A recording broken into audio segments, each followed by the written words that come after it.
Majburiy ijro byurosi qaysi holatlarda chet elga chiqishga taqiq qo'yishi mumkin?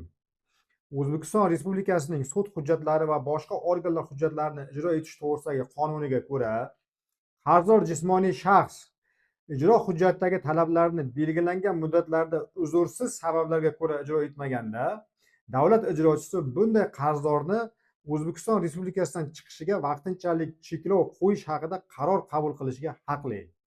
Ya'ni bu yerda ikkita jihatga e'tibor qaratamiz. Birinchisi, bu qarzdor ijro hujjatidagi talablarni, ya'ni qarzdorlikni belgilangan muddatda ijro etmaganda, va ikkinchisi, qarzdor ushbu talablarni, ya'ni qarz majburiyatini uzursiz sabablarga ko'ra bajarmaganda davlat ijrochisi shunday qaror qabul qilish huquqiga ega bo'ladi. Endi davlat ijrochisi bunday huquqni qanday amalga oshiradi?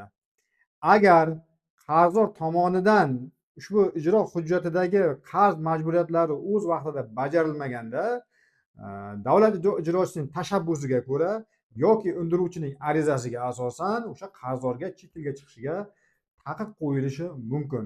Hurmatli kuzatuvchilar, bunday muammolardan chetroq yurishga harakat qilinglar. Imkon bo'lsa bunday qarz majburiyatlarini olmaslikka harakat qilinglar. Agarda bunday muammolar bo'ladigan bo'lsa, bizga murojaat qiling va bundan tashqari mana profilimga obuna bo'lib, meni kuzatib borishda davom eting.